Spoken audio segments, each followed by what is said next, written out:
Buenas noches, nos encontramos nuevamente dispuestos a tener una interesante jugada. El invitado de hoy sí puede jugar y muchísimo. Tenemos a Mario Orlando Suazo Lara. Bienvenido, Mario, a esta Gracias, partida Daniel. de ajedrez, pero sobre todo una importante plática.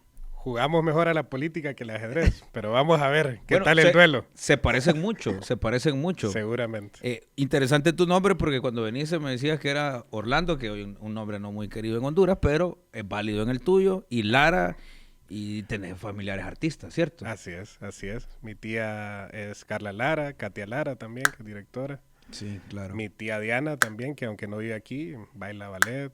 Entonces, hay una rama artística en la familia y me llamo Orlando por mi abuelo, Por tu abuelo. abuelo materno. Bueno, me toca abrir el juego a mí. ¿Y heredaste vena artística? Fíjate que no mucho. No mucho. Disfruto el arte, Sí. pero no. Yo soy músico frustrado. A mí me hubiese encantado. Canto en karaoke. Ni en karaoke. Yo lo que hice fue que me compré un parlante y un micrófono y en mi casa pues nadie me Está quita bien, el parlante, está pues bien. puedo cantar.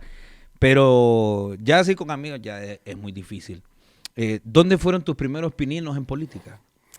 Mira, crecí en una familia donde siempre se discutieron los temas sociales del Claro. país, ¿verdad? Entonces, a medida que fui creciendo, siempre iba escuchando a mis papás, a mi abuela, a mi abuelo, de su accionar, su militancia, y eso me fue abriendo a esa sensación de querer ayudar, Claro. a contribuir a cambiar la sociedad.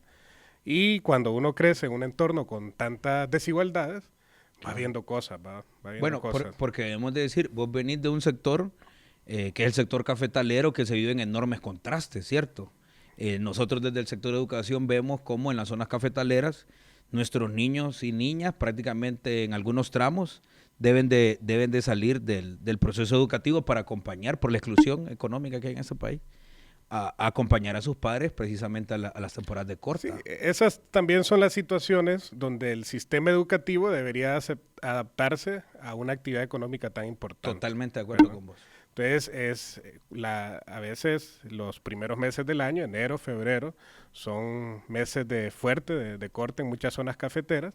Entonces, el año escolar debería retrasarse. Porque en el café, sí, hay problemas de mano de obra infantil, pero hay mucha mano de obra familiar, es una actividad familiar. Claro. Entonces se van todos, madre, padre, y desde el hijo más grande hasta el más pequeño, Claro. a cortar café, ¿verdad? Yo Y con conocí eso- precisamente una familia que me decía que ella nos decía que no era que llevaba a sus hijos, porque no podemos estar nunca a favor de la explotación infantil, seguro. pero no tenía más alternativa que llevarse a sus dos niños que no podían cortar café todavía, porque eran niños pequeños que están en primero, en segundo grado, pero tampoco los puede dejar solos en la comunidad. Así es. Y ahí comparto totalmente con vos, el sistema educativo debe ser flexible, o en las fincas deben de haber profesores. También.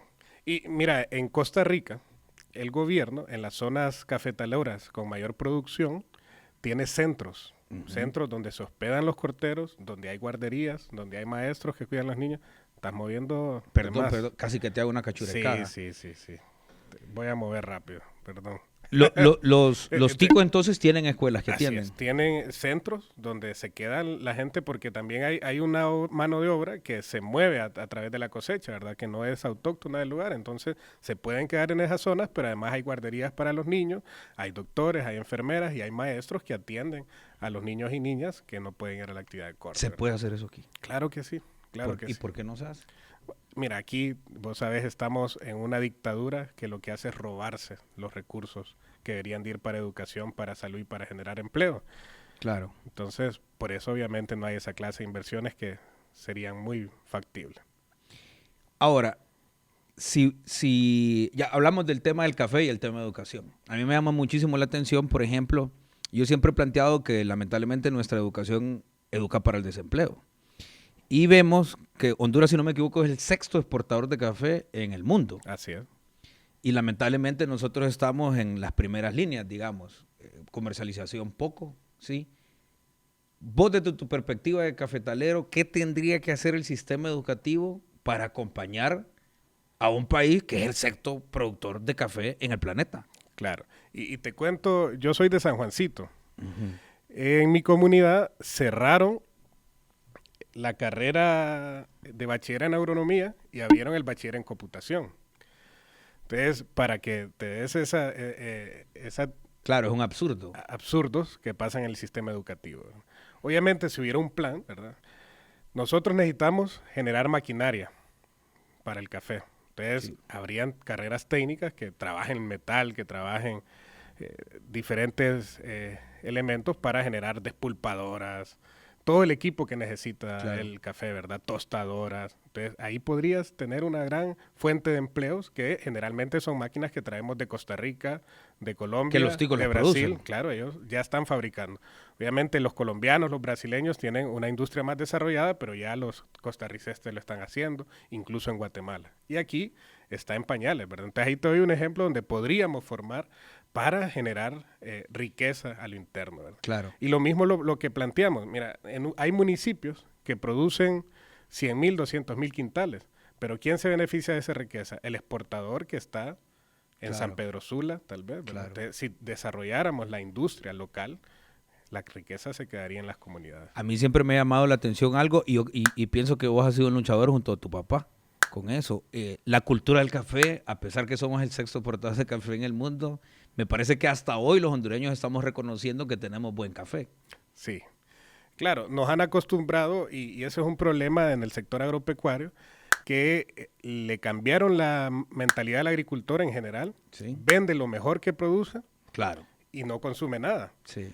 Y el colmo es cuando vas a vender, o ves gente que vende un costal de naranjas y va a comprar una Coca-Cola, Por supuesto. ¿verdad? A mí me gusta mucho viajar y me gusta viajar internamente. Y a mí me da una como, no sé, como colerita ir a zonas donde, por ejemplo, en La Paz, donde el año antepasado, si no me equivoco, tuvimos tasa de excelencia Sí, sí, y lo que te dan es del peor café que se queda en el país. sí. ¿Cómo cambiamos esa cultura? Entonces, claro, es primero una cuestión de garantizar esa seguridad alimentaria y cambiar la mentalidad del productor. Claro. Dejamos siempre lo peor, entonces debemos de producir y en el café no lo vemos a veces los productores que estamos cosechando un alimento. No Claro. entendemos eso. ¿eh? Sí, es un Entonces, alimento. Y es un alimento. Entonces, ir cambiando esa cultura e ir probando. Nosotros, bueno, el ICAFE ha hecho un gran esfuerzo con las escuelas de catadores, donde vamos enseñándole a productores, hijos de productores, que ahora son catadores, Claro. a reconocer qué es un buen café y qué es un mal café y cómo ir cambiando esa cultura de consumo. Además, el café, hay muchos estudios ya de que tienen muchos efectos positivos para la salud en Claro. el mediano y largo plazo. Pero como consumimos café de mala calidad y además le echamos azúcar, Sí. que el sí, azúcar sí. es uno de los venenos más grandes del mundo, Claro. entonces va deteriorando la salud y por eso mucha gente cuando tiene problemas gastrointestinales le dicen deje Es de el consumir café. café. ¿verdad? Claro. Pero es Entonces, por el azúcar que se es le por agrega. el azúcar. Ahora, a mí me parece que hay toda una, y me parece que en eso hemos mejorado. Hoy la gente está muy preocupada por las especies de café que siembra. Pero la política crediticia del Estado realmente es amigable con los cafetaleros, porque yo he escuchado muchas historias de pequeños o medianos productores que prácticamente les quitan sus tierras porque no logran No hay hacerle una frente. política acorde. Y mira, y empieza, primero, la mayoría de los productores no pueden acceder al sistema, a la banca privada o estatal. Llegan y le dicen, usted no le podemos prestar. Así es rajatabla. Así. Entonces, a los que le prestan, y bueno, el sector creó un mecanismo que se llama el fideicomiso. ¿Son buenos los fideicomisos? Es que depende, ¿verdad? Depende cómo se utilizan, ¿verdad? En este caso, ¿cuál era la intención inicial del fideicomiso? En el año 2000, el precio del café andaba como en $50. Bajísimo, ¿verdad? Precios, todo el mundo vendiendo sus fincas, Claro. dejaba caer la cosecha. Claro. Entonces, se planteó un esquema donde por cada quintal exportado cada productor aportara $9 Al al fideicomiso. fideicomiso. ¿Funcionó? Entonces, ya te voy a explicar por qué no funcionó. ¿Cuál era la idea? Que de esos $9, cuando los precios estuvieran bajos, se le devolviera la mayoría al productor. Pero cuando los precios subieran, porque el precio en el café es cíclico, Sí, temporadas, claro, sí. se dejaran $5 como reserva para poder generar... Extra de los 9. No. De los 9, 5 dólares se quedaba como reserva sí. y 4 se capitalizaba. y capitalizabas. Pero en el Congreso dijeron, ¿cómo un diputado que era un productor grande, como yo que produzco 1,000 quintales, voy a dejar 5 dólares para beneficiar a los pequeños productores? Claro. Pero me están quitando. Sí, Ahí multiplicó los 1,000 quintales por los 5 dólares. Porque no hay una economía solidaria en el país. Entonces, ¿qué propone Mario en ese tema? Mira, nosotros y Xiomara plantea fortalecer la banca de desarrollo, ¿verdad? Lo que hoy conocemos como Banadesa. Sí. Entonces necesitamos rescatar Banadesa, pero además de eso, yo planteo de que debemos anualmente aportarle 10,000 millones de lempiras a Banadesa para que podamos al productor... ¿Es posible eso? Claro que sí. Se pierde aquí por corrupción entre 60 a 80 mil millones de lempiras. Bueno, es una cosa increíble, pero... Y lo creo, en el sector de educación se pierde muchísimo dinero en corrupción o también en negocios o en procesos sobrevaloraciones. Sí, exacto. Procesos de sobrevaloración. Ni más ni menos. ¿Qué papel juega la central de cafetaleros, que vos formas parte y tu papá también, que lo recuerdo de hace mucho tiempo?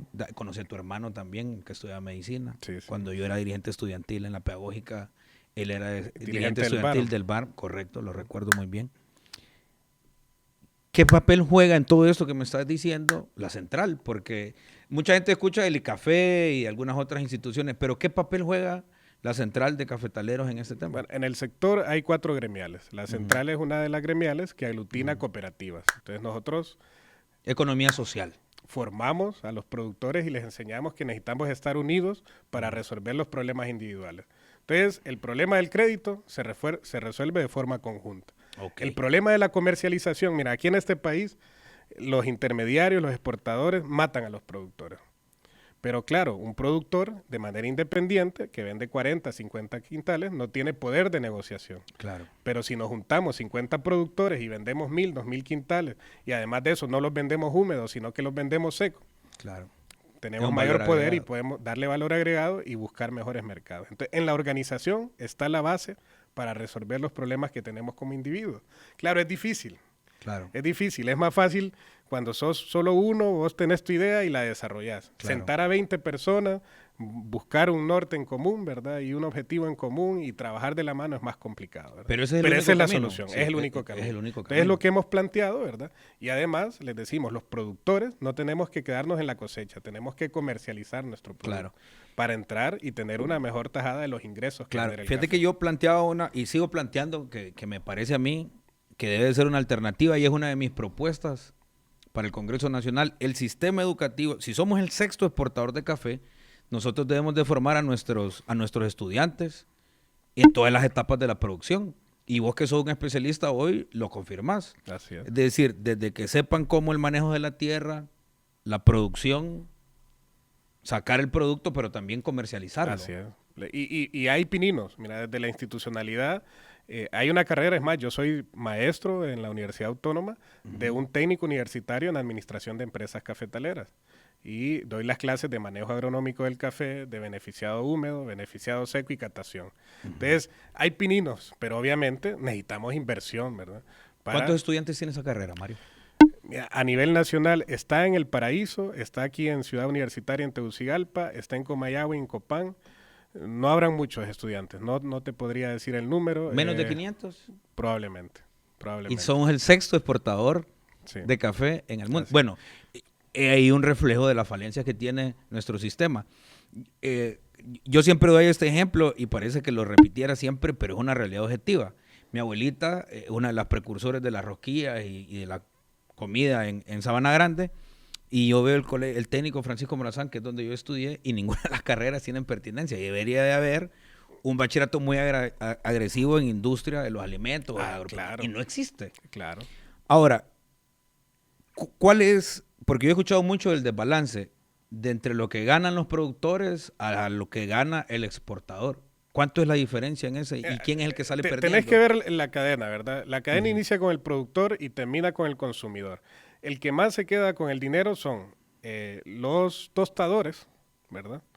Y después de eso los exportadores. Pero para que tenés una idea, del 100%, bueno, el café mueve, solo después del petróleo, es el rubro que más dinero mueve en el mundo. Y ojalá que acabemos con el petróleo. Y Bueno, eso es otro tema de discusión interesante, que no va a ser posible en el corto plazo. Claro. Pero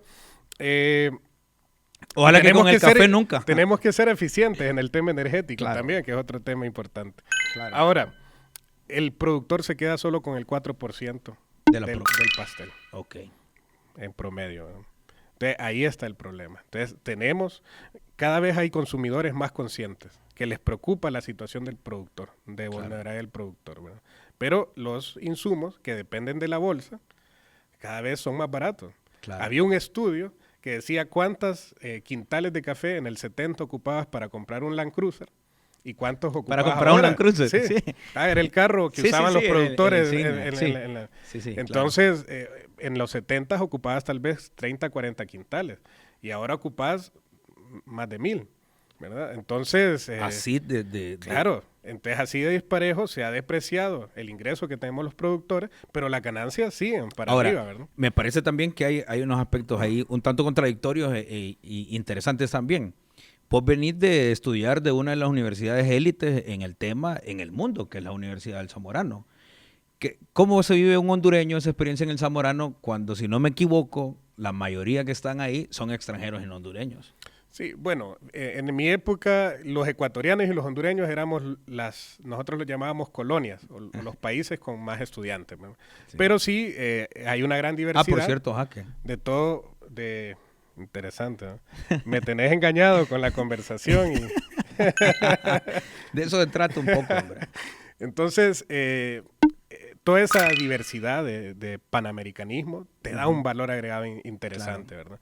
Y en Zamorano llega de todo, porque aunque es una universidad muy cara, accedes a becas, y en el caso mío, por ejemplo, tenía una media beca que gané del gobierno en aquel momento. ¿Del gobierno de Honduras? De Honduras, del gobierno. O sea, el gobierno de Honduras puso dinero para que Mario fuera a estudiar al Zamorano. Así es. ¿Es viable seguir invirtiendo por parte del Estado para que hondureños... Claro que sí, y miremos el ejemplo de Ecuador.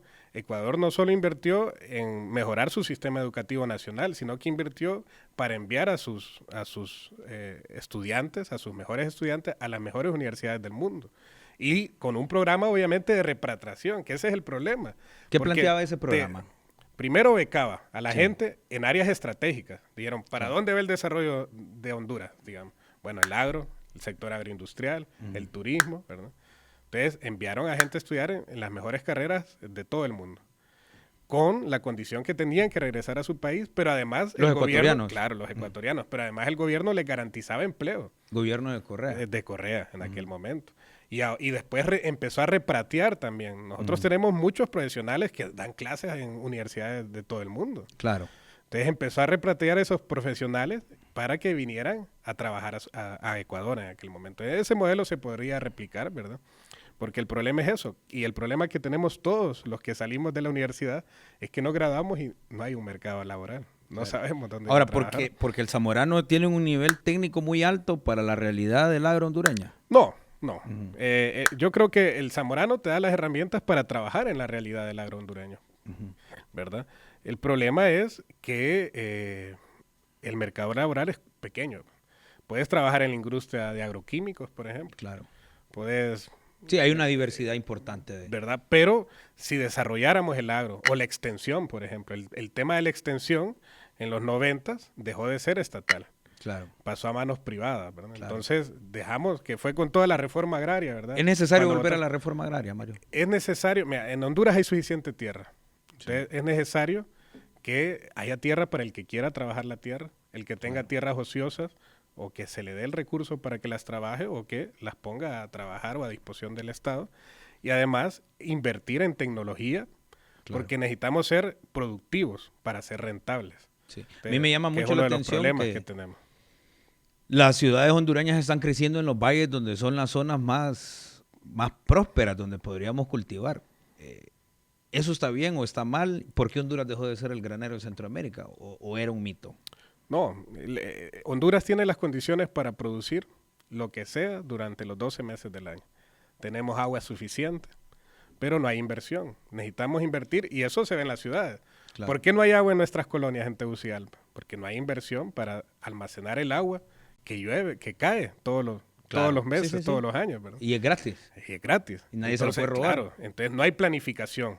Ahora, Mario, yo te hago una pregunta. Me parece que has hecho una extraordinaria radiografía del tema del café y del tema del agro, que han sido los fuertes de nuestro país, y le sumáramos el tema de los recursos forestales.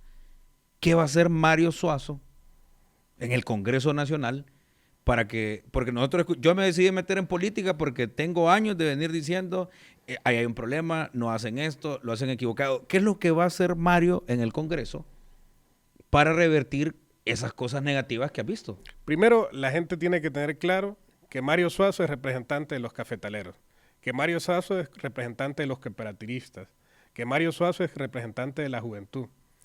Y vamos a escuchar los problemas que tienen estos sectores y vamos a llevarlos y transformar leyes que resuelvan estos problemas. ¿Qué leyes podrían resolver eso? Por ejemplo, en el agro, el acceso al financiamiento, acceso a tecnología y después acceso a mercados.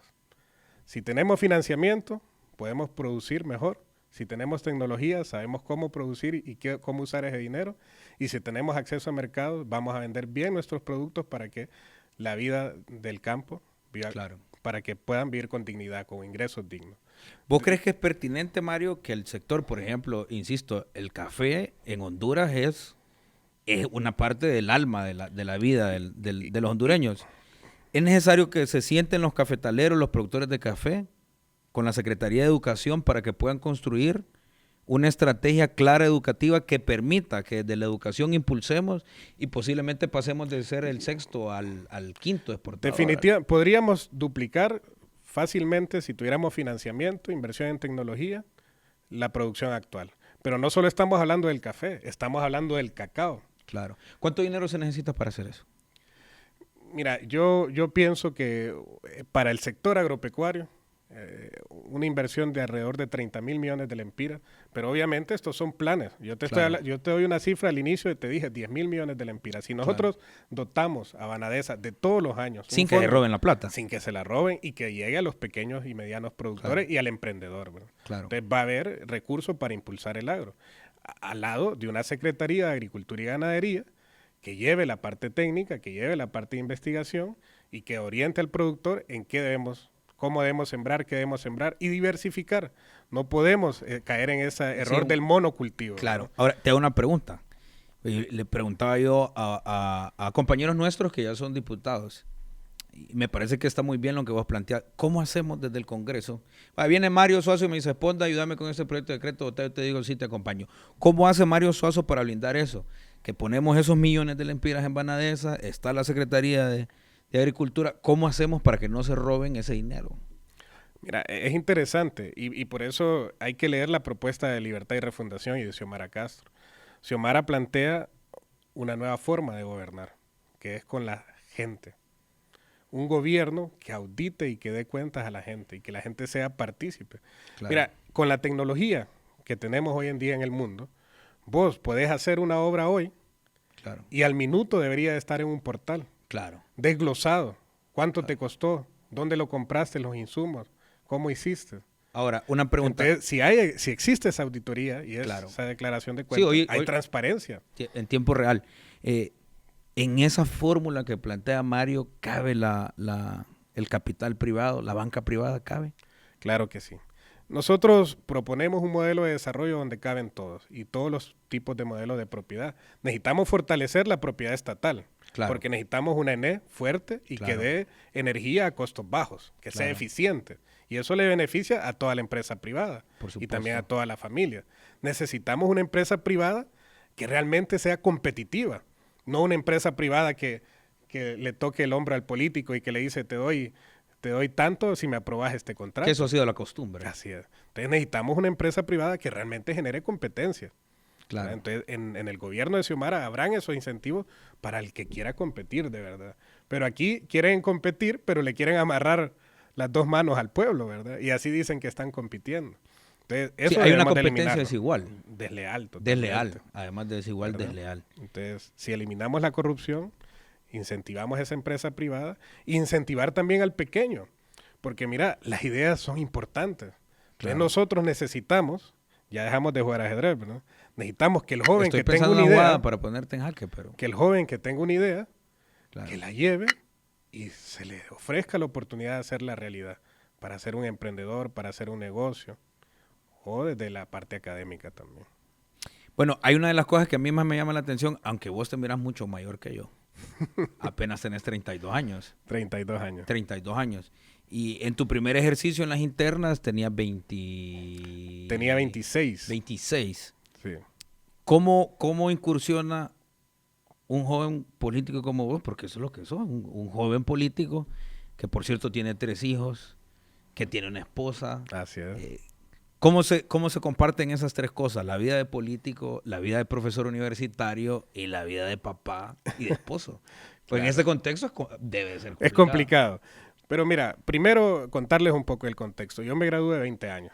¿De 20 años? De 20 años de la Universidad de Zamorano.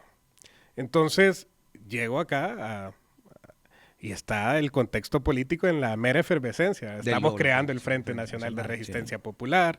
Como jóvenes estamos viendo cómo organizarnos. Entonces yo empiezo a organizarme.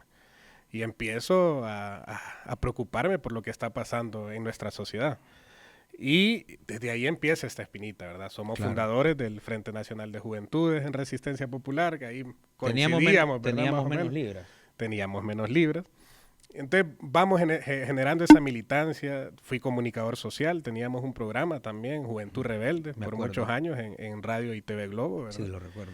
Entonces ahí nos va generando esa chispa y ese deseo de participar. Ahí le llegó el amor a Mario también. También ahí, nos conocemos también en estos mismos procesos, ¿verdad? Sí. Y con mi esposa igual, tiene esa militancia y recorrió todos esos procesos incluso antes que yo, creo. Entonces, eso también nos permite, al casarme, claro, con una mujer también consciente y con ganas de apoyar, de construir juntos, claro, algo diferente, ¿verdad? Y contribuir a estos procesos de cambio que se están dando en Honduras, nos permite balancear familia. ¿Pero hablan de política trabajo. En la casa? Claro, claro que sí. ¿Apasionados? Apasionados y bueno, una asesora permanente, dirige también toda la parte de comunicaciones de mi campaña, del movimiento, ¿verdad? También formamos un movimiento en un momento. Y en esta locura, ¿cómo se congenia con 3 niños? Porque creo que tu hijo mayor tiene 11. 11, la menor el 4 de noviembre cumple 6 y la más chiquita tiene 3 años. Entonces, claro, es complicado. Y ahora con esto de que la educación desde casa, más complicado, ¿verdad? Sí, y yo creo que definitivamente los que más resienten son los niños, ¿verdad? Claro, que uno por supuesto. Deja de invertir mucho tiempo que debería de ser dedicado para ellos por estar en las actividades políticas. Sí, vamos a hacer jugadas rápidas porque nos queda poco tiempo y aquí a lo que nos quede. Vamos a irnos al empate. Si Mario es el vocero de los cafetaleros, ¿qué va a hacer Mario con los otros sectores? Porque ahí tenemos el sector económico, por ejemplo, que ustedes tienen una relación o deben de tener una relación importante. Sí, un diputado debe de entender las problemáticas nacionales, sí, nacionales y locales. Entonces, ya hemos hablado mucho del agro, pero otro tema, por ejemplo, del que pienso contribuir y luchar mucho es el de la niñez. Por ejemplo, en la ciudad, no podemos seguir teniendo niños en situación de vulnerabilidad que vivan en las calles. Es inaudito. Y que nadie se preocupe. Todos los días pasamos por los semáforos y vemos a niños y niñas. Eso no puede seguir siendo. Entonces, es un tema en el que hay que tomar cartas en el asunto. Si a Mario le toca tomar una decisión que los cafetaleros creen que es apropiada, pero que para el partido no, ¿qué papel va a tener Mario? Porque viene de un sector importantísimo. Yo creo que el diálogo es fundamental. Y en el Congreso, si libre es mayoría, habrá una apertura y habrá diálogo. Eso es lo que hemos perdido con dictadura. Entonces, en ese diálogo podemos llegar a acuerdos. Claro. Eso que vemos en este Congreso, donde se aprueban cosas a matacaballo, donde no hay discusión, donde llaman a sesiones a oscuras, ¿verdad? Eso no es democracia. Sí, claro. Entonces, vamos a defender los intereses de nuestro sector, ¿verdad? El sector cafetalero, el sector cooperativista, congeniado con los principios del partido, que son los de la participación ciudadana y poder popular. Si a Mario lo pusiéramos en el abanico ideológico que tenemos en el mundo, y que eso nadie lo puede ocultar, a mí me molesta fuertemente que los políticos o los politiqueros de otros partidos, no, es que esto no es un tema político, entonces hay que hacer de candidato, hay que hacer... ¿A dónde se pone? ¿En la derecha, en el centro, en la izquierda? Yo soy de izquierda. ¿Y en ese contexto la izquierda es democrática? Totalmente. Y debemos crear una clase política que respete las diferencias. Yo no tengo ningún problema en sentarme con nadie de derecha, de centro, de cualquier ideología, dialogar, llegar a acuerdos. El problema es la corrupción, el problema es la mentira, el problema es la sinvergüenzada, pero también el modelo. Problema es la payasada. Claro, el modelo es un problema, claro, pero lo podemos discutir. Eso me gusta. Mensaje final para nuestros televidentes, invitarlos a qué, Mario. Para que esto que platicamos hoy sea realidad, para que podamos impulsar desde el Congreso cambios trascendentales, Libre necesita ser mayoría en ese Congreso. La democracia, para que realmente sea democracia en Honduras, depende de que Xiomara sea presidente, que tengamos mayoría en el Congreso y que tengamos la mayoría de las alcaldías. Denos la oportunidad de llegar y vamos a demostrar que somos diferentes y que vamos a hacer las cosas diferentes. Me quedo con ese mensaje. Hoy no vamos a poder terminar esta partida. Recordarle a la militancia del Partido Libertad y Refundación que vamos en plancha por todos nuestros candidatos a diputados en todos los departamentos del país, que vamos con doña Xiomara Castro de Zelaya y todos nuestros candidatos y candidatas a corporaciones municipales. Un gusto y nos vemos en el próximo episodio de En Jaque con Daniel Esponda.